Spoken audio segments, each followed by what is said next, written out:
Il est 19h46, on est tellement heureux de vous retrouver. Sachez que moi, je voulais travailler hier. La chaîne, c'était parce qu'il faut payer trip, etc. L'année prochaine, on sera là le 1er mai, je l'ai dit. Franchement, c'est plus possible de ne plus être là le 1er mai. C'est la fête du travail et on n'est pas là. Alors que toute l'année, on est là, alors que c'est pas la fête du travail. Donc, comment vous voulez que je vous dise ? Il y a un problème. Bienvenue à tous dans Touche pas à moi. Merci les chéris. Dans un instant, pays de racistes dégénérés, la honte, on parlera du génie du jour. Une journaliste que je ne connaissais pas du tout. Et d'ailleurs que je vais vite oublier après cette séquence. Nassira El Mouadem doit-elle être suspendue de Radio France ? Elle est sur Radio France et sur Arrêt sur Image, qui est sur France 5, mais maintenant ils sont chez eux, sur je sais pas quoi, sur Internet. Voilà. Bon, voilà, ils sont chez eux. Merci. Ils font des chroniques souvent sur nous, d'ailleurs, pour nous en mettre plein la gueule, mais bon. Je vous dis, s'ils peuvent faire du buzz sur notre tête, avec grand plaisir. Arrêt sur Image, c'est plutôt arrêt sur l'émission. Léa Salamé, souvenez-vous, la semaine dernière, Léa Salamé avait un peu agacé les téléspectateurs en raison d'une remarque sur l'alcool faite à Artus sur le plateau de Quelle époque ? Regardez. Alors, ça s'ajoute à une première polémique, puisque, après, vous le savez, hein, sur les réseaux, il y a des gens qui sortent des choses, et une polémique dont elle avait déjà été à l'origine avec Gad Elmaleh. Il avait fait l'objet de remarques déplacées après avoir expliqué ne plus toucher une goutte depuis plus de 2 ans. Regardez. Combien de temps que vous avez arrêté de boire ? 2 ans et 7 mois. Et du coup, la fête, elle n'est pas moins belle Mais tellement pas, parce qu'aujourd'hui, je ne fais la fête que si j'ai de la joie. Parce que le problème de l'alcool, c'est qu'on fait la fête même sans joie. C'est pour ça que les gars sont tristes. Ils font la fête. Et là, vous arrivez à faire la fête, à être joyeux ? Tellement. Mais c'est une vraie question là, je suis sérieuse. Mais moi, c'est une vraie réponse. Je vous propose même de faire la fête sans alcool un jour. Ouais. Et avec de la joie, non ? Ouais, non. Alors, je pense que samedi, il va y avoir des excuses de Léa Salamé. Je le sens. Je le sens. Je sais pas ce qu'il me dit. Voilà, je pense. Non, mais c'est. Apparemment, c'est ce que j'ai eu une info qu'on m'a confirmé, que j'avais déjà, qu'on m'a confirmé. Voilà, a priori, elle s'excuserait sur ça. Parce que... Mais c'est vrai que moi, ça me rend fou.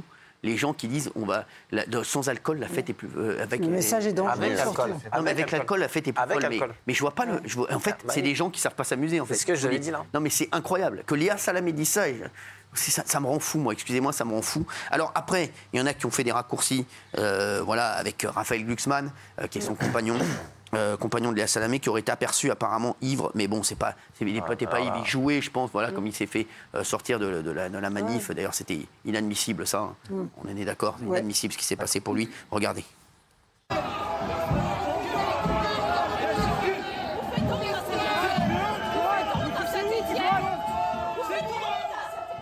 Voilà, donc bon, Voilà. Qu'est-ce que vous avez à dire ?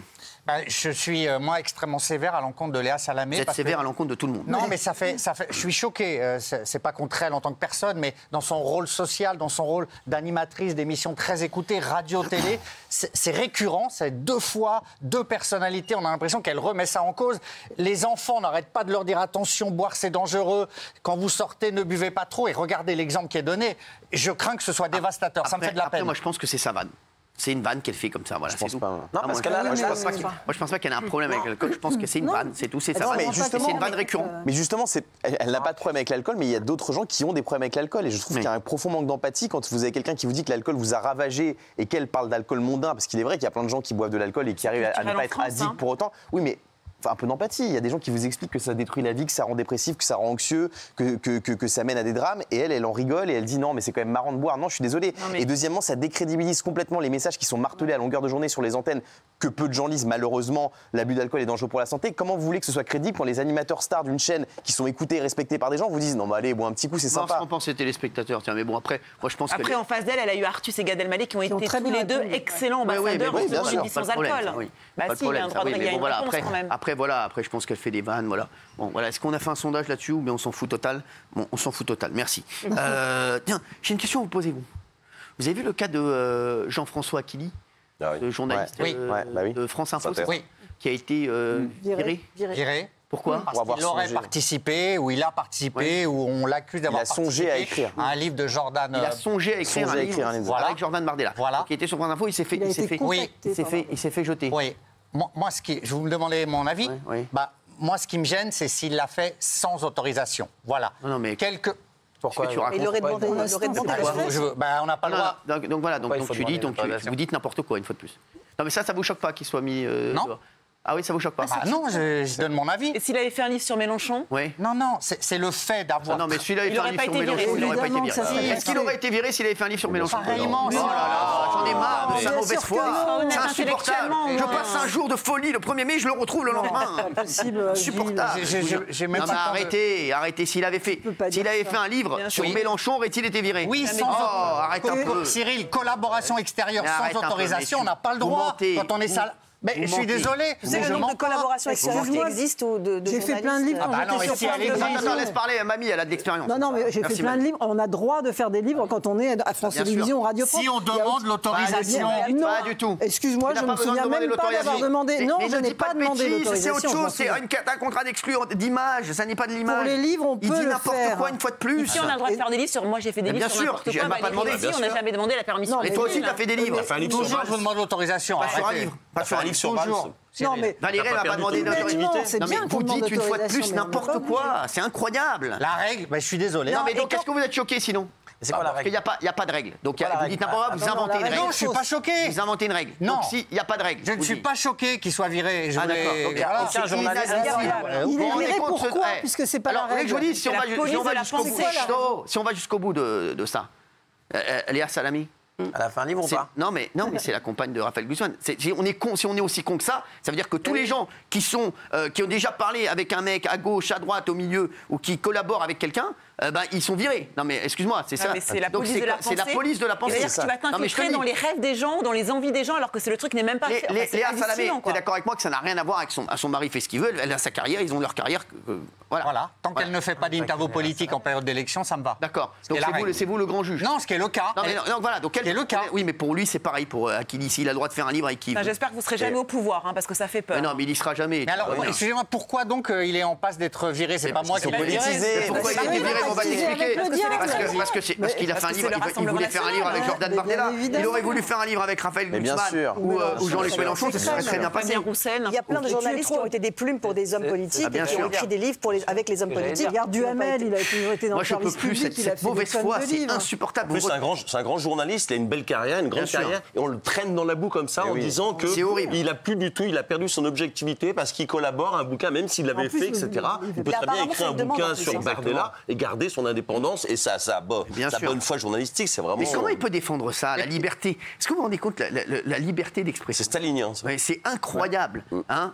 Non mais comment vous pouvez défendre? Arrêtez d'être. Vous voulez que je vous dise, vous défendez très mal vos amis. Donc t'es C'est content pas mon ami, je l'ai jamais vu. Mais non. J'ai jamais vu ni M. Aguili, ni M. Mais Bardella, moi, ni qui que ce soit. J'ai vu Mais personne. non, mais je te Donne parle mon avis. de tes idées, Donc oui. il a perdu son boulot, tu trouves ça normal? Ouais, tu trouves ça Je normal? cause dis, d'une arrêtez. Bah, arrêtez. si, tu dis que c'est En plus, normal. C'est pas moi qui l'ai viré d'abord. mais C'est pas moi qui tu C'est enclenche toi, la pour moi procédure. c'est toi. En plus que le livre n'a jamais vu le jour. Bah oui, Ah, bien oui. sûr. En plus. Maintenant, Il a c'est même pas travaillé, un comme la tube dans carrière de tête. Gilles. Mais c'est vous qui êtes de mauvaise foi, hein, parce Non, que les non, arguments mais- retenus ne sont pas d'avoir fait un livre, c'est de ne pas avoir demandé Mais arrête un l'autorisation. peu, c'est une excuse. Il semble- Ah, bah, ok, bah, Il alors, fallait bien ok. trouver un truc, il savait bien, mais oh là là, mais. Bah, c'est la Mais tu- procé- T'inquiète pas, moi je saurais trouver un truc. Et le comble de Guillaume. l'hypocrisie, c'est que même si c'était ses idées, admettons, il ne laisse rien transparaître à l'antenne. Il fait Ah oui. parfaitement son travail. Alors que, on va le voir tout à l'heure, quand il y a des gens qui disent ce qu'ils pensent, qui ont des positions politiques extrêmement tranchées, Bien sûr. eux, on ne leur dit rien. Alors Donc, ils sont un justement, peu la cohérents. journaliste Nassira El Mouadem, elle doit être suspendue de Radio France? Non. Voilà. Non, voilà, bon, bah, voilà, il a tout dit. Bon, bah, voilà. QFD. Allez, c'est bon, C'est tu sais quoi, QFD. une fois de plus, tu t'es Pour le coup, il y a disqualifié. deux poids, Puisqu'on va deux passer, on va passer à ce C'est sujet avec Gilles Verdez, le guignol de l'info. C'est comme ça que je vais l'appeler maintenant, c'est le guignol de l'info. Avant, il y avait des guignols de l'info, maintenant, il y a le aucun guignol de rapport l'info. entre les deux. Tous les jours à 19h55, vous avez le guignol de l'info. C'est un rendez-vous. Merci, on va passer au buzz du jour. On va revenir donc sur ce post très très commenté sur les réseaux sociaux de la journaliste Nassira El Mouadem. Je connaissais pas du tout cette journaliste qui est présentatrice sur France Inter et pour Arrêt sur Image. Elle qualifie la France, je cite, de pays raciste, dégénéré, en commentant un article de RMC qui révèle l'interdiction du port de casque ou de collant dans le football dans l'objectif de faire respecter la laïcité. Alors, êtes-vous choqué qu'elle insulte la France dans son poste? Doit-elle être suspendue de Radio France selon vous? C'est ça la question qu'on pose. Doit-elle être suspendue de Radio France selon vous? On en parle dans un instant. D'abord, regardez l'édito de Pascal Praud qui en a parlé ce matin. Déjà, je voudrais remercier Soukaina d'être avec nous. Merci d'être là. Merci à vous de Soukaina. m'avoir invité. Merci Manou, c'est nous qui sommes très contents de vous avoir. Et Jean Messia, le retour, président du cercle de réflexion Vivre Français. Vous attendez un heureux événement, non? Exactement, C'est ce soir. c'est ce soir. Quoi, ce soir? J'attends un petit garçon. Non, il arrive. Ouais. C'est pas Ouais. vrai. C'est là maintenant, là? Ouais. Qu'est-ce que vous foutez là? Le devoir m'a appelé. Franchement, donc là, La défense de la France m'a appelé. ça peut arriver à tout moment. Ça peut arriver, non, on va dire il y a quelques... Bon, on embrasse heures. votre femme, hein, qui Ouais, j'espère que oui. ça va bien se passer. Coucou chérie. Oui, bah, c'est bon. Ne mettez pas le moral à zéro. Non, Les hommes veulent cacher leurs cuisses, leurs genoux. Ils réclament la possibilité d'évoluer en collant. Des femmes souhaiteraient garder le voile pendant les rencontres et elles le dissimulent sous un casque. Ces demandes illustrent une volonté de se conformer au code de la religion musulmane. La Fédération française de football est vigilante. Elle interdit ces signes sur le terrain aux grandes dames de certaines voix. Une journaliste, Nassira El Moadem, qui travaille notamment à France Inter, a tweeté mardi que la France était un pays de racistes dégénérés. Un affrontement est annoncé entre deux cultures, entre deux mondes, entre des Français, faut-il le rappeler.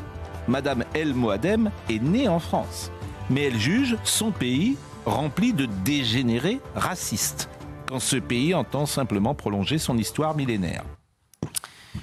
Merci à vous deux en tout cas d'être là. Alors Dotel est suspendu de Radio France. On va attendre les arguments de Soukaina dans un instant et de Jean Messia. Je voudrais d'abord qu'on fasse un petit tour de table. Oui Bernard Montiel. Bah, c'est inadmissible, tout simplement. Je trouve ça parfaitement scandaleux.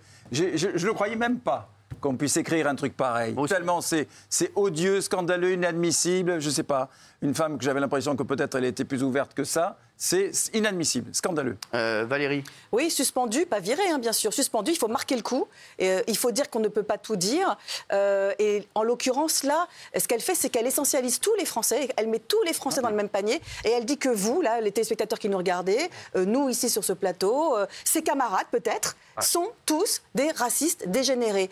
Je lui rappelle qu'elle est française, donc elle fait donc partie du lot. Elle se met aussi dans le lot, j'imagine. Donc voilà, donc pour moi, je ne comprends pas, en fait, comment on peut essentialiser tous les Français. Il y a un ami journaliste qui me dit ça fait des mois que Nassira El Moadem, moi je ne l'avais pas repéré, voilà, je ne connaissais pas cette personne, c'est pas non plus, c'est pas Mike Brandt, accumule les provocations sur Twitter pour se faire connaître.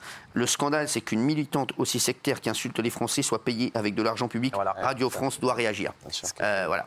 Qu'est-ce qui se passe, Raymond? Vous avez dit non? C'est l'argument, j'ai le même argument, moi. Moi, c'est Radio France que j'attends, moi. Elle, tu la suspends. Elle dit, parce que encore une fois, c'est sur Twitter. Ils pensent trop que Twitter, c'est la fête et qu'on peut tout faire sur Twitter quand tu es payé avec l'argent des Français. Là, pays de racistes dégénérés, c'est les racistes qui te payent en fait. Hein. Faut pas, va-t'en de Radio France, reste pas là. Si la France c'est un pays de racistes, alors on peut comprendre qu'il y a des gens qui disent voilà, la France c'est devenu un pays de fachos, regardez les élections, etc., etc.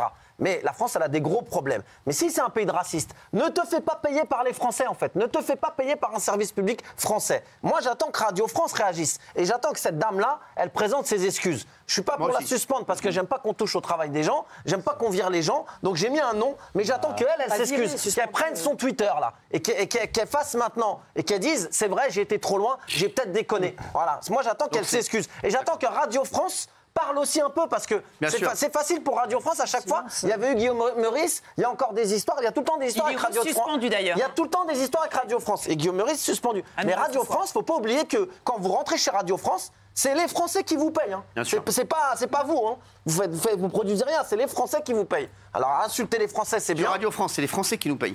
Chez Radio France, c'est les Français. À moins que je dise une connerie. Non, mais comment est payé Radio France? Les contribuables. Avec l'impôt de qui? C'est les contribuables. Des dégénérés et des racistes. Exactement. Géraldine. Je sais pas. C'est un non, mais je pense que c'est un non oui. Oui, en fait, je suis assez d'accord avec ce qu'a dit Raymond. En fait, oui, évidemment, je combats tous ces propos. Je déteste cette stigmatisation des Français. Je trouve que le propos est ignoble. Mais moi, je suis pour combattre ces idées. Je ne suis pas pour la bâillonner. De la même manière que quand il y avait eu la blague complètement moisie de Guillaume Meurice, oui, j'étais pas pour j'étais pour le... Comment dire, pour le combattre, mais j'étais pas pour le faire taire. Voilà, je suis pour la liberté d'expression, surtout quand elle est dans les clous et quand elle n'est pas hors la loi. Après, le vrai problème, encore une fois, et Raymond l'a dit, c'est que le service public est gangréné aujourd'hui, idéologiquement, par une sorte de, je sais pas, d'idéologie islamo-gauchiste qui est en train de complètement, je trouve, moi, de pourrir complètement le service public, qui se doit d'être neutre et qui n'est plus du tout neutre. Mais voilà, mais moi, je suis juste pour qu'elle présente ses excuses, mais pas... Moi, j'attends avec impatience. Parce qu'après, il faut pas la victimiser. Voilà, exactement. Après, ce sera la victimiser. Exactement. Non, moi, je suis pas d'accord. Je vous trouve très indulgent. Qui vous a donné la parole? Vous appelez Gilles Verdez? Non. Pas encore. Vous n'êtes pas encore Madame Verdez, à ce que je sache. Non. Hein, oui, je ne suis pas sûr que ça arrivera. Qu'est-ce que vous voulez dire alors, mamie? Non, je dis je les trouve très indulgents parce qu'en fait, elle fait partie de Radio France, de France Inter. il y a le mot France, elle insulte ce pays de racistes dégénérés. Donc moi, je vous trouve très indulgent, c'est pas suspendu. Alors elle est soutenue par la LFI. Hein. Ça m'étonne. C'est pas suspendu, c'est carrément... Alors je sais bien que j'aime pas mettre des... Mais elle devrait même s'exclure d'elle-même. Comment peut-on dire, insulter tout un pays de racistes dégénérés, c'est pas rien, et faire partie de Radio France et de France Inter? On est dans quel pays? On est en France. Donc on marche sur la tête, évidemment. Donc franchement, comme dire Radio France, France Inter. Donc elle accepte de représenter la France, de travailler pour ces radios. Voilà. Donc franchement, et je suis d'accord avec Raymond, c'est les Français qui... C'est très long, là, on va partir. Oui. Cette femme est une journaliste du service public et c'est une ennemie du journalisme et c'est une ennemie de ce que devrait être le service public. Quand on est journaliste, on se doit d'être factuel, d'être précis. On ne peut pas balancer des approximations qui accusent les gens de racisme, qui insultent la France et les Français. Et le service public, on vient de le dire, se doit d'être neutre et elle est tout sauf neutre dans ce tweet. Donc pour moi, c'est une honte et elle doit être suspendue. Et vous entendez faire pss, pss, c'est que je sais que je vais bientôt donner la parole à Gilles Verdez. Elle a des patrons. Hein, quoi? Alors, elle a des patrons. Hein. J'hésite. Moi, j'aimerais d'abord avoir l'avis de Soukaina. Après, on va souffrir avec Gilles Verdez, mais j'aimerais qu'avant de souffrir, on écoute Soukaina. Est-ce que vous comprenez la polémique ou pas du tout? Pas du tout. Pas du tout, vraiment. Un peu, parce que je trouve que le mot dégénéré, il est poussé. Par contre, je pense que sur ce plateau, il n'y a pas grand monde qui est concerné par le racisme. Donc vous ne pouvez pas comprendre la position de cette dame. Les Français. Pardon. On n'y pas qu'il y a des racistes. Les Français sont concernés par le racisme. Je veux juste finir mon propos. Juste pour vous dire juste un petit truc. Vous voyez, je vous dis que les gens soient victimes de racisme, on l'entend complètement. Bien sûr qu'il y a du Mais racisme. mettre tous les Français et toute la France dans le même bateau, c'est ça qui nous a... Justement, c'est pour ça que je veux finir mon propos. Le mot dégénéré, il n'est pas du tout approprié. Je suis d'accord. Cette femme, elle a eu des propos poussés et déplacés. Par contre, le racisme, quand on le vit malheureusement, on est poussé à dire des mots qui ne sont pas forcément corrects. On rentre dans une sorte de haine de Français contre Français, comme vous l'avez dit. Et je suis désolée, mais il y a des personnes sur ce plateau qui contribuent à cette haine Français contre Français. Je ne citerai pas de nom, sauf si vous me demandez de les citer. Par exemple, Jean Messia. J'en profite pour introduire. Voilà, que j'adore. C'est formidable. J'ai pas fini. Du coup, je disais que voilà, le mot... Oui, prenez. Ah, merci. D'accord. Bah oui, non, mais c'est pas de vous, c'est nous. Merci. Du coup, je disais que voilà, il faut être concerné par le racisme directement et dans la vie de tous les jours, vraiment. Moi, en tant que femme maghrébine... Soukaina, moi j'ai une question à vous poser. Est-ce que vous êtes victime de racisme régulièrement? Quotidiennement. Vraiment? C'est genre quoi? Racontez-moi. Quotidiennement, c'est-à-dire c'est de la discrimination au travail, c'est de la discrimination dans la rue. Dans la vie?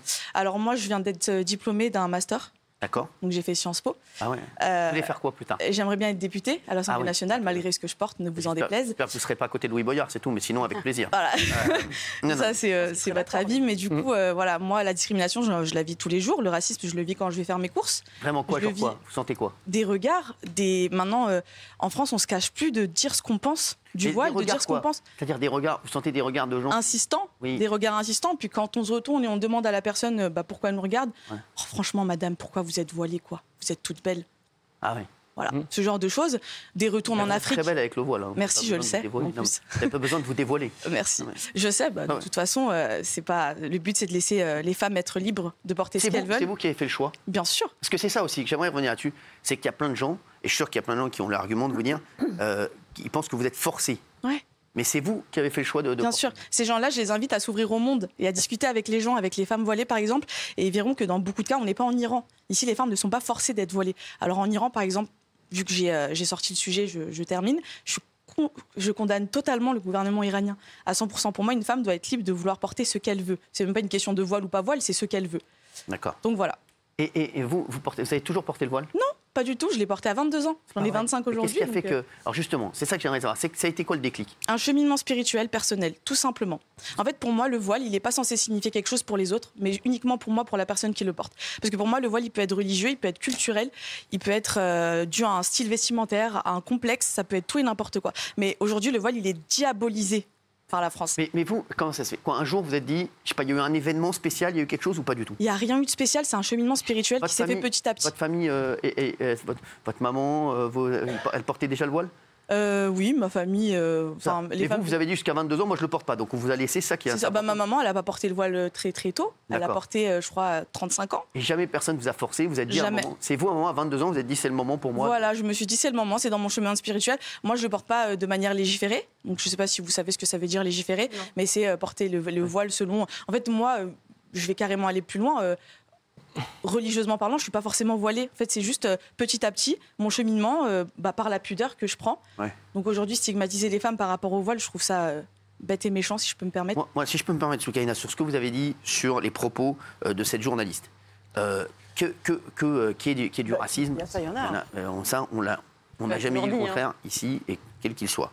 Mais dégénérer, pays de racisme dégénéré, la honte, pour une journaliste, c'est quand même compliqué. Et c'est, voilà, même vous mettez ça, vous mettez ça sur le coup de la colère, parce que vous dites, à votre avis, elle subit tellement de racisme que c'est une réaction. En fait. C'est ça. Je ne sais pas ce qu'elle a vécu. Je sais que moi, personnellement, ce n'est pas des termes que j'emploierais vis-à-vis du peuple français, parce que c'est un peuple que j'affectionne et je suis française. Donc je peux pas me permettre, en tant que patriote française, malgré ce que je porte sur la tête, me permettre de mettre tous les Français dans le même lot. Je ne peux pas. Il y a une minorité qui est raciste et qui fait beaucoup de bruit, malheureusement. Qui est sur les plateaux télé, qui est même dans la politique et qui n'est pas condamné. Donc tout à l'heure, je vous entendais être tous indignés par les propos de la dame, mais par exemple, il y a des propos de l'extrême droite qui sont très graves au quotidien qu'on entend et qui ne sont pas forcément... Monsieur Zemmour a été condamné quand il a dit des trucs dégueulasses. Je parle des journalistes qui ne condamnent pas, je ne parle pas de la justice, justement. Et encore, pour vous dire... Jean-Michel, vous vouliez parler depuis tout à l'heure. Oui, non, je voulais réagir sur le voile. Moi, ça ne me gêne pas du tout que vous le portiez. Je respecte tout à fait votre choix, évidemment, encore heureux. Mais je voudrais savoir que vous m'expliquiez pourquoi, à ce moment-là, dès qu'il y a une révolution dans un pays arabe, le premier geste des femmes, c'est de retirer leur voile. Donc, en quoi c'est quand même symbolique, quand même. Alors, je ne peux pas vous répondre, vu que je ne vis pas dans ces pays-là et que je suis française, justement. Et que moi, ce n'est pas les musulmans, mon exemple, mais l'islam. Votre avis sur le monde arabe, quand même. J'ai mon avis sur le monde arabe. Pourquoi les femmes, dès qu'il y a une révolution, elles retirent leur voile? Alors, quelles femmes? Parce que, par exemple, au Maroc, ce n'est pas ce qui se passe.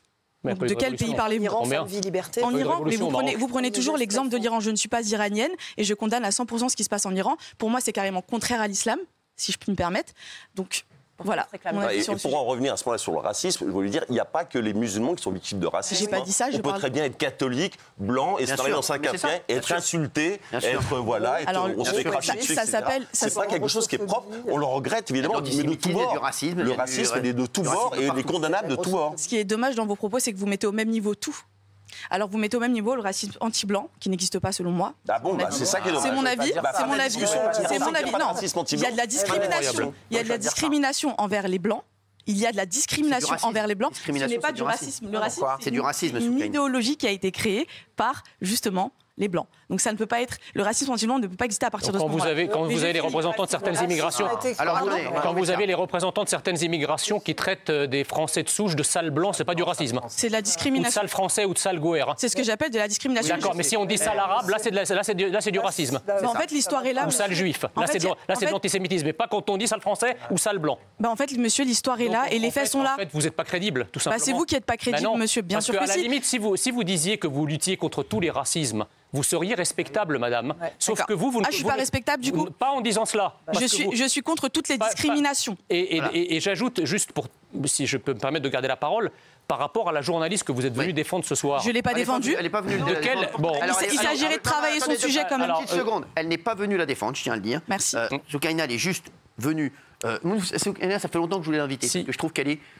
franchement, sur les réseaux, je trouve qu'elle a un discours... en tout cas, j'avais envie d'avoir son discours, j'avais envie d'avoir sa voix à Soukaina. Mais elle n'est pas venue défendre la journaliste. Elle est venue, c'était l'occasion de la faire venir. Mais elle n'est pas venue. Excusez-moi, Cyril, mais quand elle dit, en fait, ce qu'elle conteste, c'est le mot dégénéré, mais elle est d'accord avec le pays de racistes au pluriel. Je suis d'accord avec le fait de dire qu'il y a des racistes en France. Vous la défendez de manière timorée, on va dire. Bon, c'est pas la question.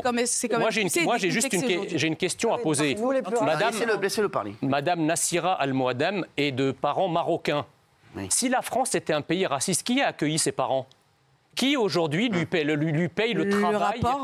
lui paye son travail de journaliste, c'est le contribuable français, ce sont tous les contribuables français.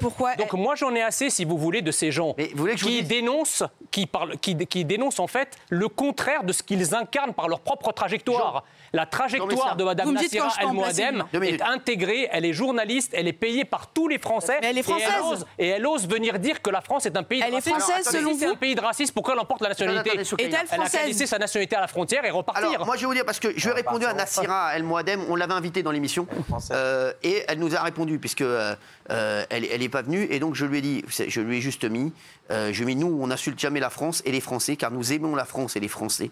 Je remercie tous les jours ce que la France et les Français ont fait pour moi et ma famille, et ça rejoint un petit peu ce que vous dites, Jean Messia. Et moi, je vais vous dire, mon père, il est d'origine tunisienne, il a fait ses études en France, il est parti de Tunisie pour faire ses études en France, et tous les jours, mon père, il remerciait la France.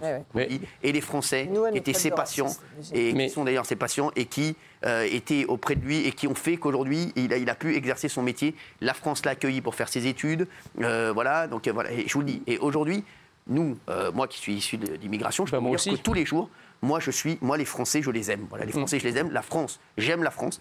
Et si je suis là aujourd'hui, c'est grâce à la France et aux Français. Et je pense que cette dame-là, si elle a un aussi beau poste, que c'est le rêve de tout le monde, d'être journaliste à France Info, je pense qu'elle devrait remercier la France et les Français qui ont fait qu'elle soit là. On va revenir là-dessus dans un instant, bien sûr avec Soukaina, avec Jean, où on va écouter tout le monde, et j'ai hâte d'écouter l'argumentaire de Gilles Verdez, le génie. A tout de suite.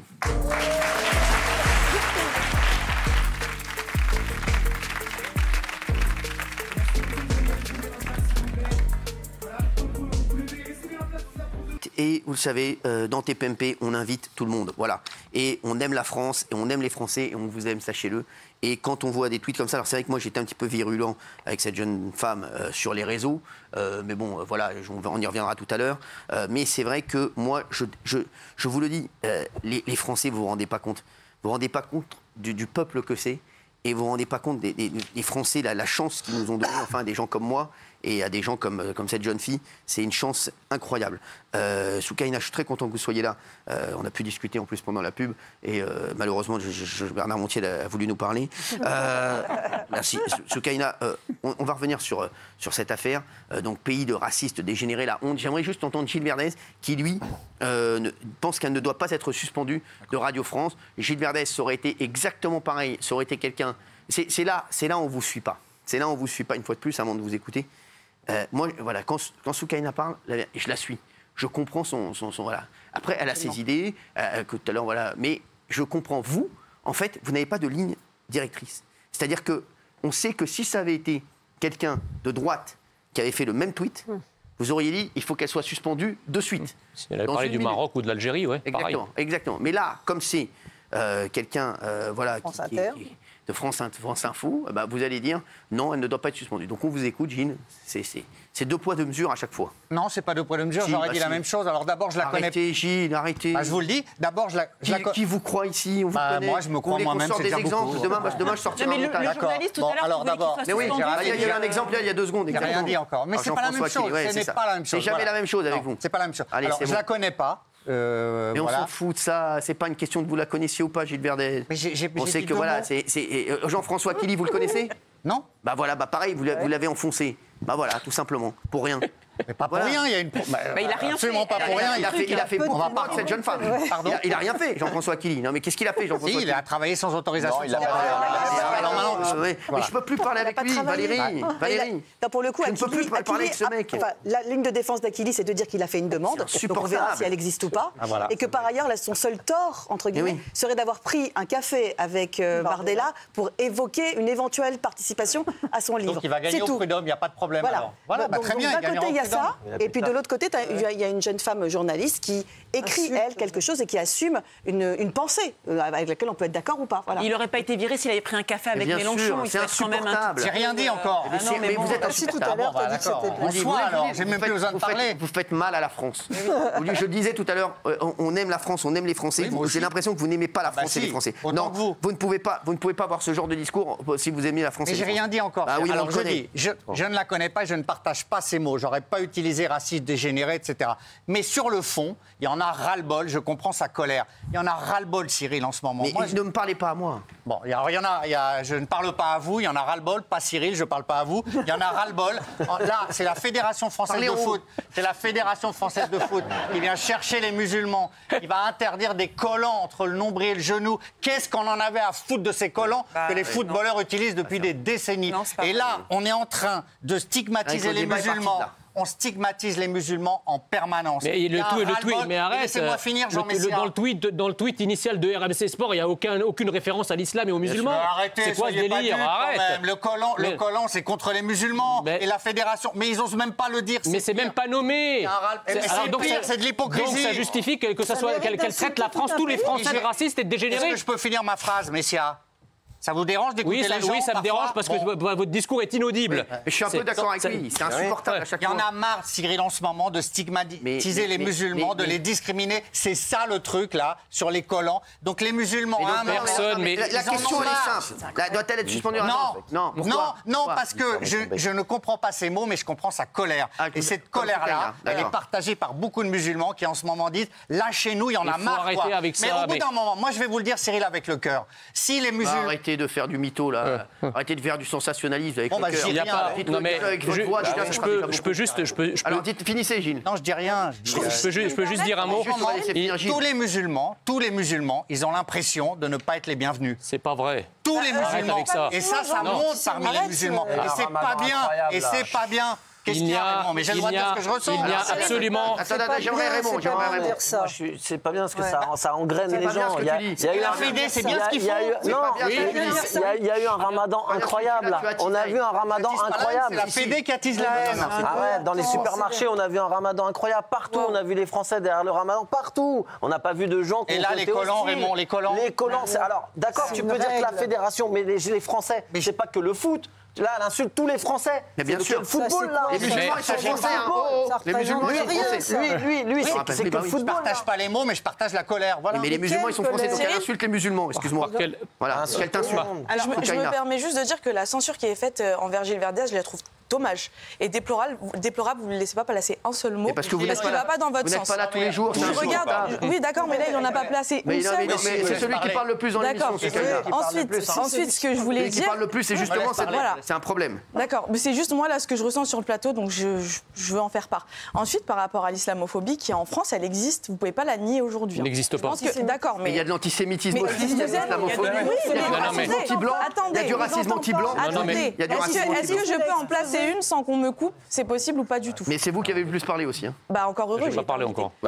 Bah non, mais les invités parlent pas souvent. Du coup, moi je prends la parole. Vous êtes bien la seule, Soukaina. Du coup, je disais que l'islamophobie existe et vous êtes un parfait exemple, vu que vous êtes un islamophobe affirmé. Pas du tout, c'est de la diffamation ce que vous dites. Pas du tout. Portez plainte alors dans ce cas-là. Qui c'est qui décrète que je suis islamophobe? Mais vos propos. Vos propos matin, midi, soir. Ah, parce que mes propos vous choquent, mais vous n'êtes pas un tribunal, madame. Vous n'êtes pas une juridiction. Quand même, je suis un être humain. Bah oui, mais vous n'êtes pas un tribunal. Donc c'est comme si je vous disais vous êtes antisémite. Je peux vous le dire. Bah j'ai pas parlé des juifs. Oui, mais non, mais justement, heureusement vous en parlez pas d'ailleurs. Par contre. Par contre, non. Du coup, je finis mon propos. Allez-y, finissez parce que moi, je veux vous répondre quand même. Vous n'êtes pas là pour faire un monologue. Allez-y. Je fais ce que je veux. Oui. Donc, j'étais en train de dire que en France, il y a de l'islamophobie, il y a de l'antisémitisme, mais j'aimerais bien qu'on la mette au même niveau, justement. En fait, le problème, c'est que l'islamophobie, j'ai l'impression que vous voulez la cacher ou la banaliser. C'est pas la même chose. Elle existe en France. C'est pas là. Je peux répondre à ça. On va laisser répondre. Après, j'aurai une question pour Gilles Verdez. Il n'y a pas.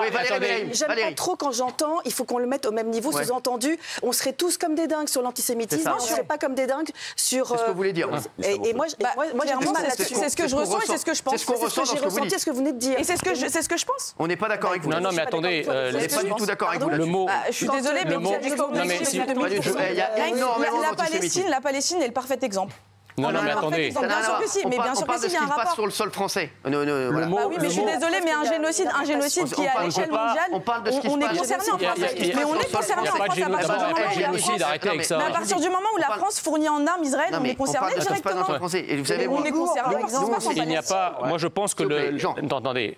Tout d'abord, l'islamophobie est une escroquerie inventée par les frères musulmans pour qualifier toute forme de résistance des Français à leur islamisme d'islamisation.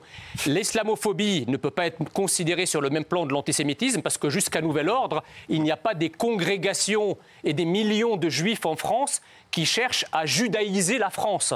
Il n'y a pas de suprémacisme, il n'y a pas de suprémacisme juif comme il y a un suprémacisme islamique sur des portions entières de notre territoire, d'où la République et la France sont chassées. Ça, c'est la première chose. L'antisémitisme, c'est la haine des juifs pour ce qu'ils sont. Pas pour ce qu'ils font. Maintenant, vous ne pouvez pas vous balader avec un hijab, d'accord, et aller provoquer des employeurs. Donc je provoque. Et aller provoquer des employeurs pour démontrer qu'il y a de l'islamophobie et venir vous plaindre à la fin qu'il y a de l'islamophobie. L'islamophobie, sur cette journaliste. Soyez française et habillez-vous comme une française et vous ne serez jamais discriminée. Mais ça ne veut rien dire, ça. Vous savez, le droit du sol a créé des millions de Français qui n'ont rien à voir avec l'identité française. Qu'est-ce qui fait? Non, c'est pas bon, je finis. Qu'est-ce qui fait qu'aujourd'hui, vous pouvez me regarder dans les yeux et dire que je ne suis pas française? C'est la fille de Gilles Verdez. Je comprends pas. Et j'en suis fière. À la manière dont vous êtes habillée, vous n'êtes pas française, madame.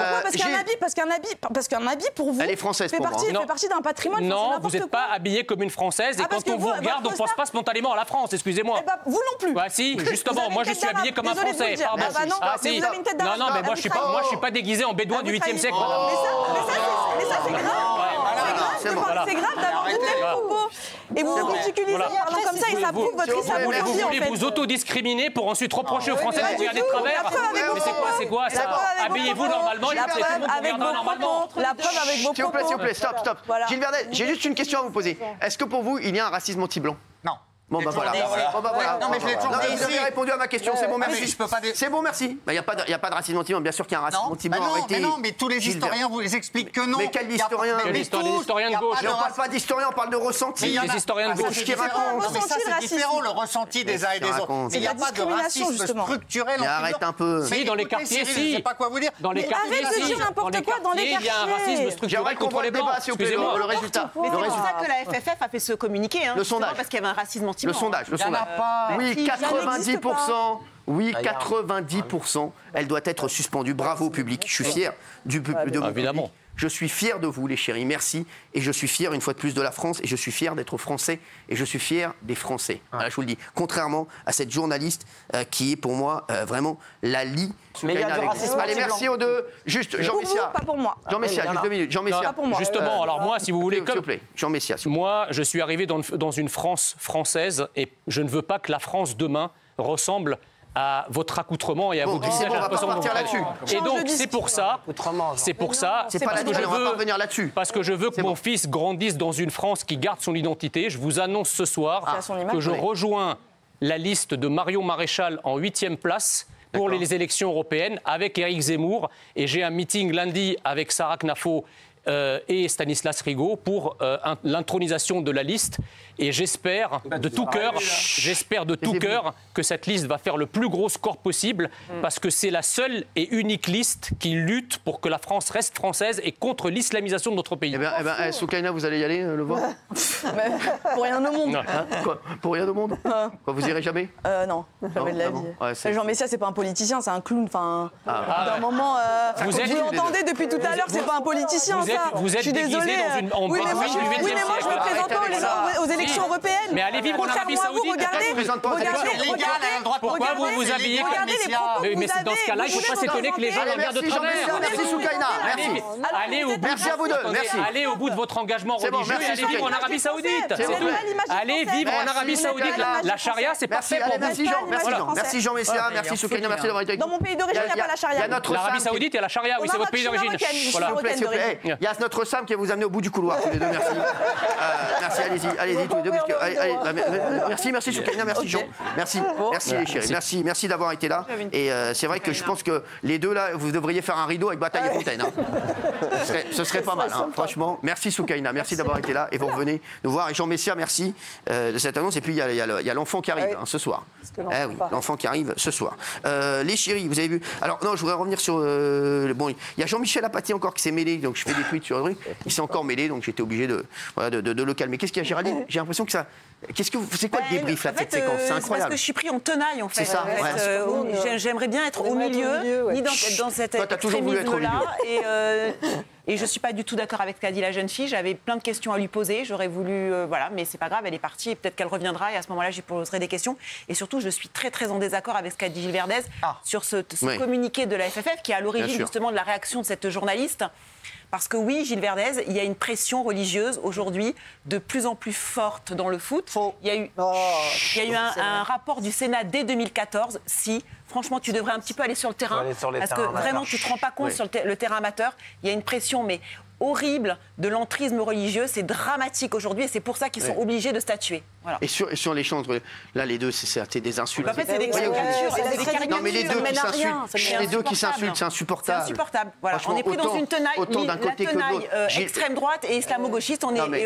Mais quand Jean Messia lui dit, vous êtes habillé comme... C'est insupportable. Et elle qui lui dit, voilà, c'est compliqué. C'est dans la merde qu'on est, parce que autant Jean Messia il raconte des conneries, autant la demoiselle qui nous dit qu'il n'y a pas de racisme anti-blanc, c'est pas... Elle dit des conneries. Mais il y a du racisme anti-blanc. Il y a du racisme partout. Il n'y a pas que par les blancs, il y a de l'antisémitisme, il y a du racisme partout. Tu ne peux pas dire, il n'y a que les musulmans qui sont victimes de racisme. Même les blacks, jamais dit ça. Pas toi. C'est déplorable qu'on en arrive là dans un débat où ils s'insultent. Et quand tu vois lui qui lui dit ton accoutrement, elle qui lui dit t'es un clown, on est dans une merde incroyable. On est dans une merde incroyable. C'est vrai.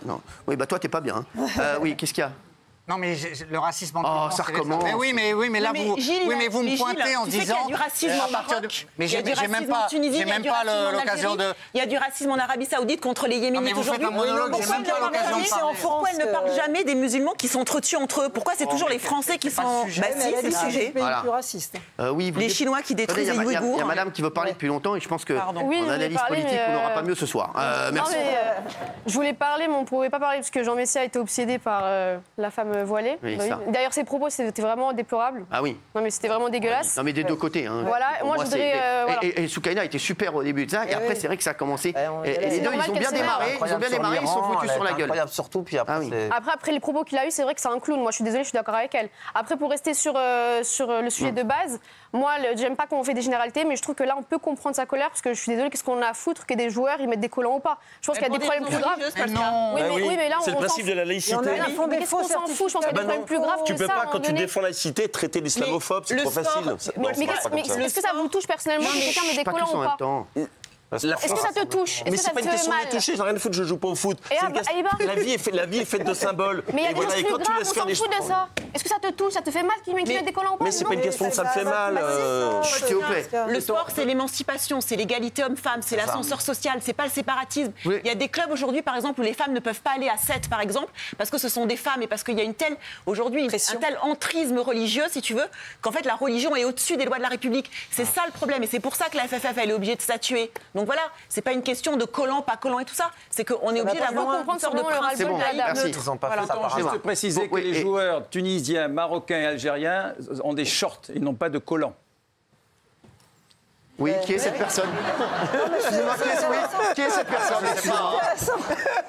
C'est intéressant. En tout cas, il est dans l'atmosphère, c'est sympa qu'il soit là. Qui est cette personne? D'abord, j'apporte toujours un peu de Oui, bonsoir. On parle des collants dans le foot. Bonsoir, mais qui est ce type? Du nombril au genou, on connaît l'histoire. Bon, ça, c'est la loi islamique. Ne me regardez pas, je vous connais pas. Si, je vous connais, oui. Non, je rappelle simplement, regardez les matchs, les joueurs de foot. Je répète donc pour ceux qui ont les oreilles bouchées. Mais non, mais on parle d'un niveau. On parle du niveau amateur. On parle du niveau amateur, il comprend rien. On parle du niveau amateur. C'est interdit. Chez les pros, il n'y a pas. Mais c'est interdit. Je me suis renseigné, et d'ailleurs, Pascal Praud l'a signalé encore ce matin. C'est l'Algérie, Tunisie, Maroc, ils ont des shorts, ils n'ont pas de collants. Tu fais pas d'entrisme dans les pays qui sont déjà musulmans, dans les pays qui veulent. Après cette séquence un peu tendue entre les deux, moi j'ai besoin de me ressourcer. Je vous propose 30 secondes de Louis Boyard.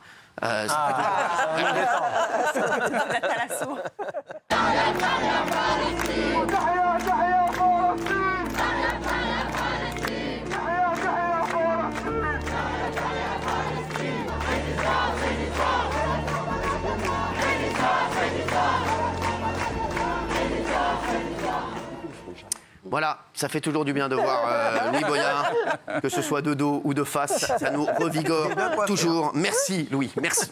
Vous avez vu Philippe Candeloro, il a fait réagir avec une déclaration. Ça a fait beaucoup réagir. Et Philippe Candeloro, voilà, c'est Philippe Candeloro. Il a pas de filtre, Philippe. Regardez, c'est une interview où il dit « J'ai l'impression qu'être hétéro aujourd'hui, c'est une maladie. » Regardez ça. Moi, je suis hétéro, oui.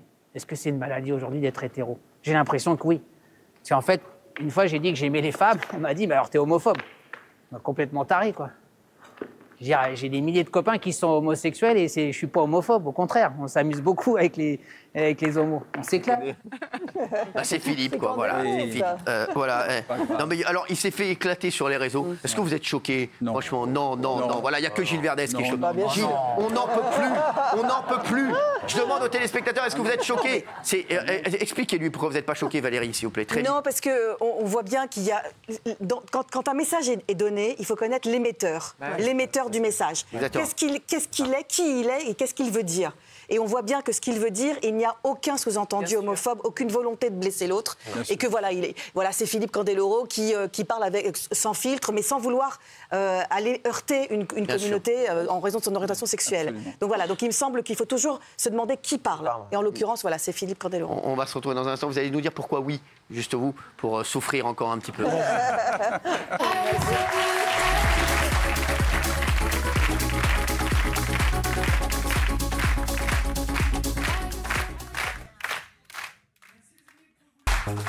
Merci d'être avec nous, il est 20h45, on est en direct.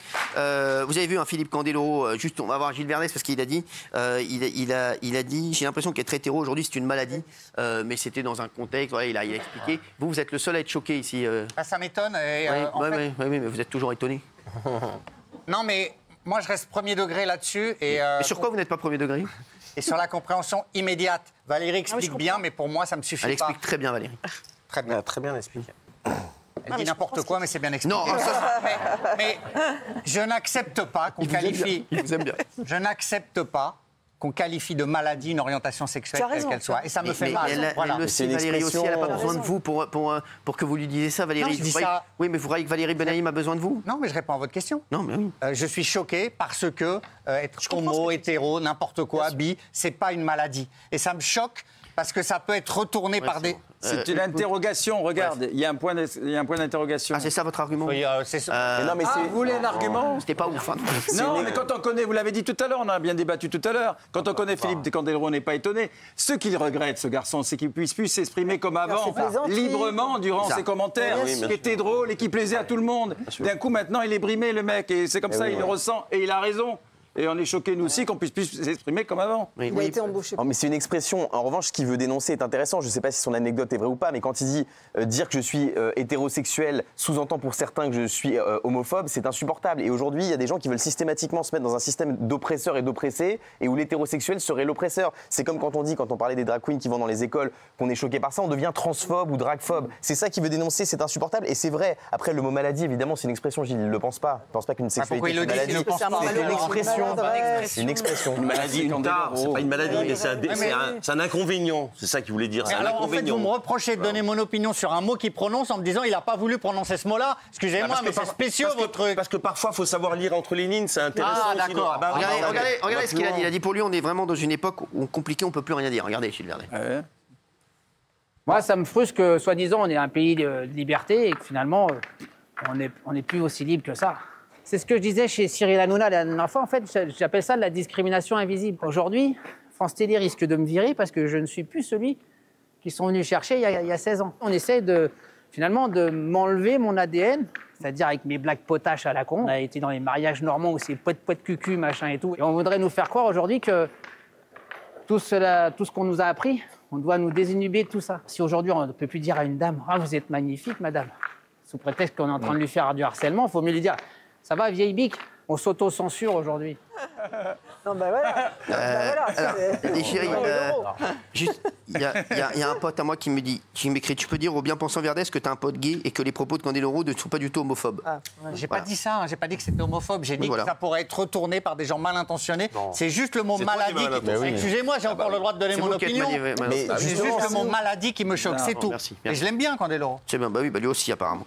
Les chéris, on va revenir sur l'affaire Samara. L'enquête démontre que l'école n'est pas responsable. On va faire le point sur l'affaire Samara, une élève de 13 ans qui a été passée à tabac devant son collège par plusieurs individus le 2 avril dernier. Depuis, elle reste traumatisée par cette agression et a été plongée dans le coma. Une enquête administrative a été lancée afin de déterminer si l'école avait une part de responsabilité. Et la réponse fut non.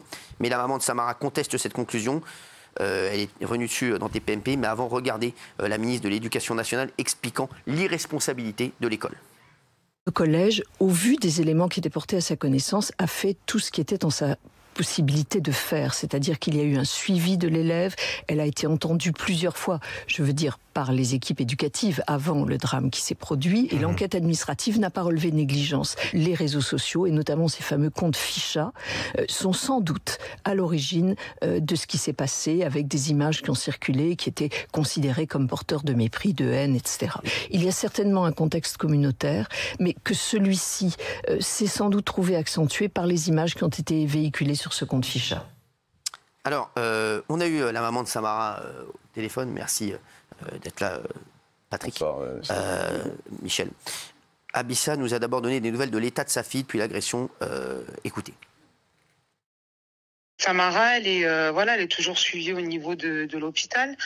Elle a des rendez-vous quasi tous les jours. Elle est mal, et encore plus depuis avant-hier. Elle est encore plus dans le mal parce qu'on la croit toujours pas. On dit qu'elle est à l'origine des choses. Elle ne me l'a pas dit, mais elle m'a montré que elle était blessée. On n'a pas repris le chemin de l'école. Elle est toujours à la maison, donc on essaie de la divertir, on essaie de lui faire changer les idées et on fait le nécessaire pour qu'elle puisse parler, surtout qu'elle reprenne le chemin de l'école dans les meilleures conditions possibles. Elle n'a toujours pas pu reprendre le chemin de l'école. Hein. Elle compte la changer d'établissement, c'est ce qu'elle nous a dit également. Où en est l'enquête, elle explique avoir aucune nouvelle des enquêteurs. Hein.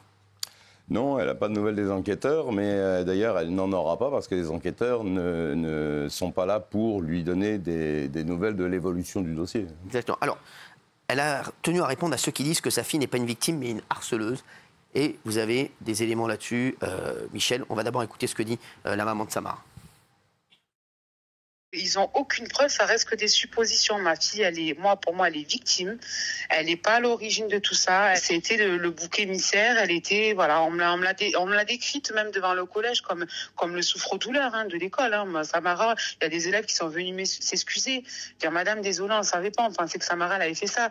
Et en fait, ils ont compris que Samara n'était pas à l'origine, mais l'enquête pense encore que c'est Samara. Elle reste victime. Elle est victime. On l'a frappée, on l'a humiliée, on l'a insultée. C'est une victime. Alors, justement, est-ce qu'on peut revenir sur l'affaire Michel ? Oui, alors début avril, cette gamine de 13 ans est attendue à la sortie du collège Arthur Rimbaud à Montpellier. Elle est quasiment kidnappée par une jeune fille, entraînée vers un groupe de jeunes qui vont à 3 ou 4, alors qu'ils sont une vingtaine, la rouer de coups et la laisser, non pas pour morte, mais en tout cas dans le coma. 3 adolescents seront placés en garde à vue et la jeune Samara, on découvre à cette occasion-là le monde découvre qu'elle était le souffre-douleur depuis 1 an et demi environ d'un petit groupe d'élèves. Elle était harcelée, il y avait des vidéos qui circulaient qu'elle n'avait pas, dont elle n'était pas à l'origine de ces vidéos, mais elles étaient sous son nom. Elle vivait un véritable enfer jusqu'à ce fameux jour de début avril où elle se fait littéralement tabasser. Et là, tout le monde semble découvrir que les faits, alors que la mère, après, il y a 2 versions, hein. La mère dit qu'elle avait été prévenue, qu'elle avait prévenu surtout le collège de ne pas la laisser sortir parce qu'elle était en danger et que par les réseaux sociaux, on avait organisé un guet-apens. Alors, il y a eu effectivement une enquête administrative qui conclut qu'il n'y a pas eu de faute de la part des enseignants ou des responsables, en tout cas du collège. Gilles. Aucun manquement fautif de la part du personnel de l'établissement et impossible d'établir objectivement une situation de harcèlement. C'est très bizarre parce que ça va vraiment à l'encontre du témoignage de la maman qui était venue là, à l'encontre des vidéos sur les réseaux, etc. La ministre parle même de ces fameux comptes Ficha qui expose donc, Cyril, des jeunes filles, des groupes d'ados comme ça. Donc c'est très bizarre. Elle a été exposée, dit-on, sur des comptes comme ça. Elle a été la cible et en même temps, aucun harcèlement. Moi, j'ai un peu l'impression quand même qu'on retombe sur le pas de vague. Et tout font l'affaire. Les profs ne sont pas responsables, l'établissement non plus et personne. Alors, il y a une hypothèse aussi sur l'affaire. Est-ce que vous voulez la relever ou pas du tout? Si, on peut la relever, mais au conditionnel, parce que là-dessus, comme souvent dans ces affaires... Il y a plusieurs hypothèses. Il y a plusieurs hypothèses. Alors, il y en a une qui vient d'émerger sur l'affaire. Selon laquelle Samara aurait surpris et filmé une de ses harceleuses, la principale harceleuse, alors qu'elle était en train de boire de l'alcool et en train de faire la fête. Alors qu'on lui reproche à elle d'être mécréante. Donc, elle aurait mis cette vidéo sur les réseaux? Et on lui reproche d'avoir, au conditionnel toujours, elle aurait mis sur les réseaux cette fameuse vidéo. Et il lui aurait demandé de l'enlever, elle l'a pas fait. Et voilà, et donc la réponse, c'est le guet-apens du début du mois d'avril. C'est une hypothèse, bien sûr, à prendre avec des pincettes, mais c'est une des hypothèses qui a été évoquée par les enquêteurs d'après nos infos, hein, Gilles. Oui, harceleuse voilée. Est-ce que vous aviez... oui, c'est ça, c'est une des infos que j'avais, une des infos que j'avais, qu'on avait un petit peu tous ici. Oui, c'est ça. C'est ça qui est important. C'est ça. C'est que cette harceleuse en question, celle qui a harcelé Samara, elle est habituellement voilée. Et là, justement, Samara l'aurait filmée comme non voilée et en train de s'éclater. En train de boire de l'alcool. Est-ce que vous aviez aussi Oui, c'est la thèse de la vengeance, du règlement de compte. Et je suis désolé, quoi qu'on en pense, ça ressemble quand même à du harcèlement. Bien sûr. Voilà, donc le mot harcèlement, moi je continue à le prononcer. Alors, l'enquête administrative, rien. Il y a, si je puis dire, heureusement, l'enquête judiciaire et 5 mineurs sont mis en examen pour tentative de meurtre. Donc de ce côté-là, c'est vrai que la maman n'a pas de nouvelles, mais l'enquête va avancer à son rythme. Et l'avocat de la maman de Samara, lui, est totalement révolté par les conclusions du rapport administratif. Oui, c'est vrai que... C'est sidérant, on est estomaqué de ces conclusions, il faut le dire. On sent tout de même une pression même sur la mère, je dois dire. Parce que quand elle dit à chaque fois c'est une bonne musulmane, ma fille, elle fait ses prières et tout ça, tu vois, se sentir obligée à chaque fois de rappeler ça, je me demande pourquoi elle le fait. Alors justement, elle a tenu à faire passer un message à travers l'histoire de sa fille. Écoutez. Surtout, il faut parler, il faut dire les choses et j'espère que ça ne sera pas le contraire parce que ça pousse les gens à se taire encore plus en fait au final, se dire regarde Samara, l'histoire de Samara, elle a fait tellement grand bruit, regarde tout ce qu'elle a vécu. Ils ont déterminé que c'était pas du harcèlement. Moi, même si on me fait un tiers de ce qu'on a fait à Samara, je serai encore moins entendue, quoi. Il faut vraiment que ça soit mis en place de partout et vraiment peut-être plus creuser sur le cas de chaque élève, de chaque personne qui se sente victime, quoi. Bien sûr, nous, on pense d'abord à Samara. On espère qu'elle va aller mieux, hein, surtout Samara et à sa maman aussi. Voilà, mais c'est vrai que c'est ce qui a été évoqué aussi, hein, Bernard, ce que vous disiez, hein, Gilles. Oui, il y a ça qui est prégnant, c'est vrai. Le problème, Cyril, c'est que le rapport administratif qui devait tout dire, finalement, ne dit rien et reste ces problèmes éventuellement, si je puis dire, intracommunautaires, religieux, sulfureux à l'intérieur de l'établissement. C'est ça, on aurait dû tout savoir. Il y a aussi une histoire, il y a plein d'hypothèses. Il y a aussi une hypothèse comme quoi la jeune fille qui serait à l'origine du harcèlement de Samara était amoureuse d'un garçon qui était lui en crush sur Samara, et donc donc ce serait pour ça aussi. Donc il y a énormément d'hypothèses. Hein. De toute façon, cette enquête administrative, elle mène à rien et elle ne risquait pas d'apporter grand-chose. Ils n'ont pas de moyens coercitifs. Ils ont 8 jours pour conclure leurs investigations sans aucun moyen coercitif. Donc entre nous, ça ne sert pas à grand-chose. Alors, on va revenir sur une autre affaire. Vous parlez d'une affaire qui s'est déroulée à Béziers, une histoire complètement folle. Une histoire d'un policier. Racontez-nous cette affaire. Écoutez, vraiment, c'est fou. Il y a 2 mots qui me viennent à la bouche, c'est lamentable et pathétique. Parlez de moi ? Merci. Pas du tout. Non, je vous parle d'une histoire d'un policier qui a été condamné hier, donc lundi, à 2 ans et demi de prison avec sursis, enfin, dont 10 mois ferme pour agression sexuelle. Ça se passe à Béziers. C'est un peu une honte pour la police. Cet officier de police judiciaire traite un dossier de viol intrafamilial, conjugal. Il prend ce dossier, une femme se plaint d'avoir été violée par son mari. Et il se crée entre le policier et cette femme une espèce de, pas de relation, parce que elle est victime, lui est policier, il fait son travail. Bon, bref, ils échangent quand même quelques messages. Et le 18 février 2021, le policier qui n'était pas de service se présente au domicile de cette jeune femme qui était seule chez elle.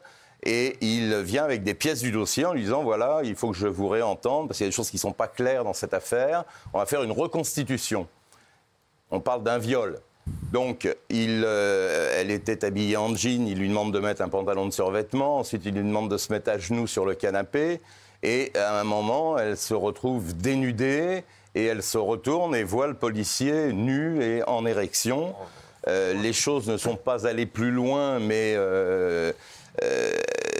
on était vraiment... Enfin, c'est qualifié d'agression sexuelle, mais en réalité, on était à un détail près sur un viol. Elle a manifestement exprimé son refus, lui s'est repris. Elle en a parlé à une de ses amies, elle a réfléchi, elle a fini par déposer plainte contre ce policier. Et ça s'est fini donc hier au tribunal correctionnel de Béziers par la sanction que je viens de vous dire, donc 2 ans et demi, dont 10 mois ferme, alors que le procureur avait requis 5 ans de prison et interdiction d'exercer la profession de policier, parce que j'oublie de préciser qu'il est interdit d'exercer pendant 3 ans son métier. Ce qui ne veut pas dire grand-chose, parce qu'il y aura quand même, à l'intérieur de la police, il y a le conseil de discipline. Et à mon avis, compte tenu de la gravité des faits, il sera révoqué. Quand vous dites, c'est une brebis galeuse, hein, police. Oui, mais ça, c'est pas... C'est pas l'image de la police. Exactement, oui, c'est une brebis galeuse. Ça fait pas rêver. Hein. Oui, mais bon, à mon avis, il va être mis de côté, c'est normal, hein, voilà, mais c'est pas, voilà, vous ne croyez pas que ses collègues soient fiers de lui. Hein. Non. On va parler oui. Je précise qu'une semaine plus tôt, il avait été surpris dans un bureau enfermé avec la victime, en train de la prendre en photo, de prendre ses poils pubiens en photo, au prétexte qu'il voulait les comparer avec je ne sais pas quelle pièce du dossier. Donc, et il n'y a pas eu de sanction. Il y a des tarés partout. Hein. Il est complètement taré, celui-ci. Ça, on est bien d'accord. Très bien. Les on a des audios exclusifs d'amis de Matisse dans un instant, puisque on voulait revenir sur l'affaire Matisse, où en est l'affaire. Une magistrate du parquet de Bourges a été menacée, notamment. Est-ce que vous pouvez nous dire où ça en est ? Alors, l'affaire Matisse, c'était samedi dernier. Ce jeune garçon de 15 ans a été tué par, maintenant tout le monde donne son prénom, c'est Raman. Ils étaient en train de faire un exercice de freestyle et ils se sont envoyés des propos désagréables. En tout cas, Matisse aurait eu des propos désagréables à l'égard du jeune Afghan. Oui. Ça entraîne une bagarre. Le jeune Raman reçoit un coup de poing. Je vous raconte l'histoire. Exactement, oui, il revient. Et puis et il le poignarde à plusieurs reprises. Et Matisse meurt quelques secondes plus tard, quelques minutes plus tard. Il se trouve que la mère de l'agresseur, du jeune Afghan, est également mise en examen dans cette affaire. Et on s'aperçoit qu'il avait 2 dossiers. Alors, il était au départ inconnu des services de police, c'est-à-dire qu'il n'avait pas été condamné, mais il avait quand même 2 procédures en cours. Une pour port d'armes, puisqu'il avait été trouvé avec un couteau sur lui, alors qu'il avait à peine 15 ans. Bien sûr. Et une autre affaire beaucoup plus grave, où il a, en bande organisée, agressé, après avoir tendu un guet-apens, en se faisant passer sur Internet pour une jeune fille. Il donne un rendez-vous dans un square isolé à un homme. Et l'homme se fait encercler avec des jeunes autour de lui et ils essayent de lui arracher son téléphone portable. Il est interpellé sur cette affaire et le magistrat qui devait gérer ce dossier a considéré, parce que c'est la règle de droit, qu'il ne pouvait pas l'incarcérer, puisqu'il était, compte tenu de son jeune âge et compte tenu du fait qu'il n'était pas connu des services de police. Et il se trouve qu'un magistrat, et alors un magistrat qui était un ancien magistrat de Châteauroux, qui est en poste maintenant au parquet, c'est une femme, a reçu des menaces sur son compte, enfin sur Internet, des menaces haineuses, des menaces, je n'ai pas le contenu, le libellé exact des menaces. Et il y a eu un communiqué du procureur de la République de Bourges qui précise que cette juge, cette magistrate, n'a jamais eu à traiter un dossier concernant Rahman. Ça veut dire en d'autres termes qu'il y a des gens aujourd'hui qui envoient des menaces à des magistrats qui ne connaissent pas, qui n'ont rien à voir avec le dossier. Enfin, on vit une drôle d'époque quand même. Alors, il y a le papa de Mathis, il s'est exprimé. Ouais. On dit que le père de Mathis a été victime de commentaires haineux sur la page Google de son restaurant, Gilles, notamment. Oui, alors, on lui reproche de ne pas vouloir politiser. Vous aviez lu un message très digne de sa part, et on lui reproche un peu ça, d'en rester au drame de son enfant et de ne pas vouloir l'élargir à un fait de société. Et des gens lui disent, on s'est mobilisé pour vous, finalement vous n'en tenez pas compte, et lui reproche beaucoup ça, et lui reste calme dans la tempête. Il y aura une marche blanche pour Mathis, et la famille reste extrêmement digne, et entre guillemets, on l'accuse d'être, si je puis dire, trop digne. Alors, on a eu 2 amis de Mathis au téléphone, qui connaissaient les deux d'ailleurs, pour certains. Ils ont accepté de répondre à quelques-unes de nos questions. C'est vraiment de témoignages exclusifs qu'on vous propose ce soir à 21h05. Ils sont revenus bien sûr sur leur relation avec Mathis. Écoutez ce qu'ils disent de lui. Pour moi, c'était un ami formidable. Comme j'ai dit tout à l'heure, il a su m'intégrer en France, donc il était très sociable. Vraiment, c'était un grand plaisir de jouer avec lui au foot. Il dormait souvent chez moi, je dormais souvent chez lui. On se faisait énormément de sorties. On allait manger ensemble dans des fast-food. On jouait ensemble sur les jeux vidéo. C'était un très bon ami pour nous tous. C'était vraiment pas quelqu'un à problème quand on sortait ensemble. C'était vraiment toujours trop bien. On se marrait pendant des heures. Et puis, vraiment, c'était une personne très formidable. Ils nous ont également parlé du jeune homme qui serait à l'origine du meurtre de Mathis. Écoutez.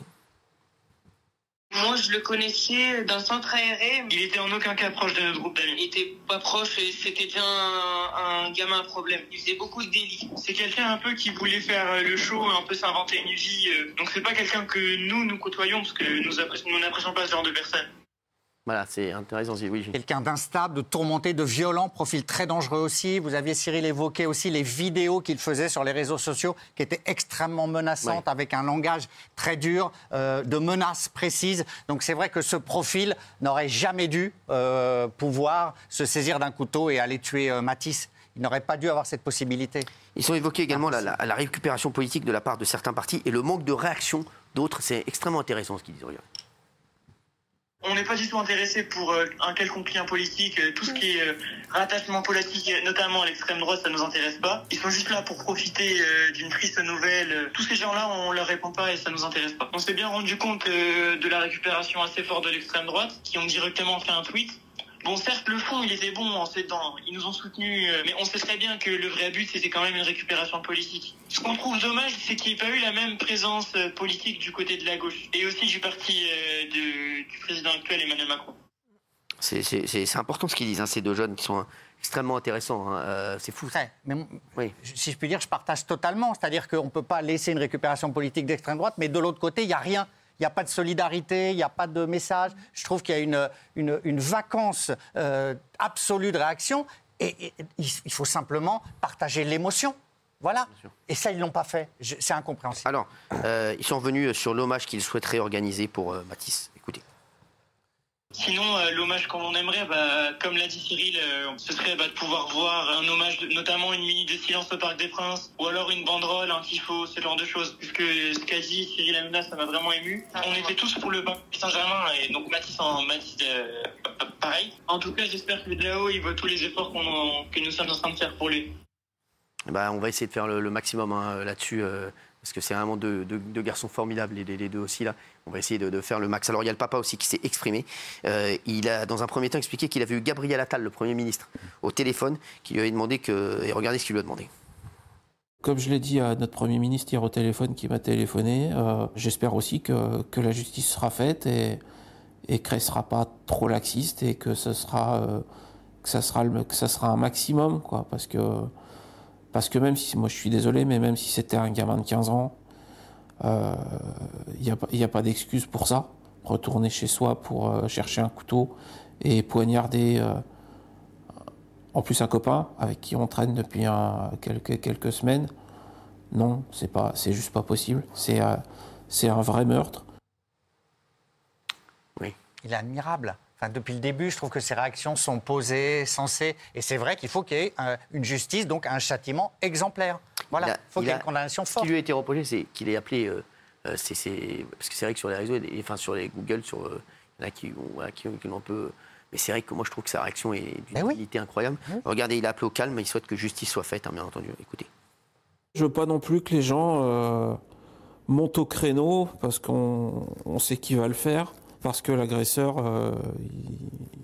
c'était un Afghan, quoi, comme on l'entend depuis 2 jours. Alors oui, je veux que la justice soit faite, parce que c'est surtout pour moi le meurtrier de mon fils. Il me paraît logique qu'il y ait justice, et pour lui et pour sa mère. Je veux pas que les gens s'emparent de quoi que ce soit. Non, je veux pas de violence, parce que c'est pas ma tout. Je veux juste que la justice soit faite et qu'elle soit juste. Il revient également sur les accusations de racisme contre son fils. Écoutez. On se rend compte vraiment que la violence, elle est partout. Il faut être vigilant et puis il faut pister les gamins, quoi. Je suis désolé. Faut savoir où ils sont, à quel moment où ils y sont. Il y a des applis maintenant pour ça. Faut s'en servir.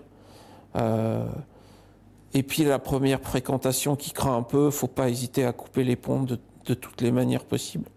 Un parent, ça aime son enfant. S'il lui donne un conseil, c'est pas par méchanceté, c'est pas pour le faire chier, c'est parce qu'il veut que tout se passe bien, justement. C'est fort, hein.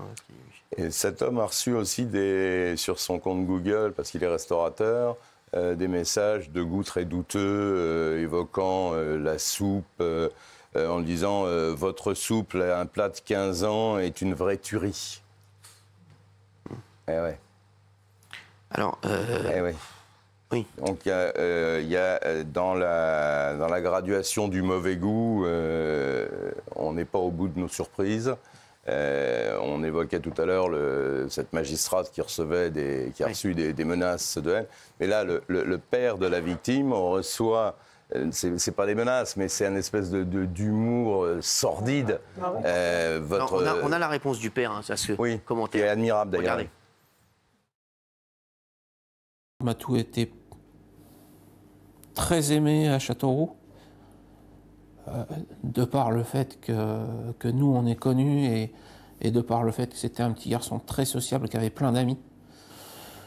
Ça fait énormément de bien de savoir qu'on est soutenu et de savoir que ces gens-là aimaient Matou. C'est fou, hein, comment on peut s'amuser de ça et faire des posts comme ça, c'est dingue. C'est absolument dingue, ce déchaînement incroyable. Juste dernière question, la maman de l'agresseur, elle en est où? Parce qu'elle était quand même impliquée. La maman de l'agresseur, elle est mise en examen pour violence sur personne vulnérable. On lui reproche d'avoir giflé à plusieurs reprises Matisse alors qu'il était au sol et qu'il avait déjà été poignardé et qu'il était en train de mourir. Et donc, elle a été mise en examen, elle a frôlé la prison, mais elle a réussi à... Enfin, en tout cas, la justice a décidé de la placer sous contrôle judiciaire. Elle sera jugée et elle a un contrôle judiciaire qui lui interdit de quitter l'Indre et qui lui interdit de rentrer en contact avec son fils, mais de toute façon, comme il est en prison, il suffit de ne pas lui donner un permis de visite et comme ça, le problème sera réglé. Ok, merci beaucoup. Merci Michel. Tout de suite, c'est Il y a que la vérité qui compte sur C8. Merci à tous d'avoir été avec nous. À demain, on sera là.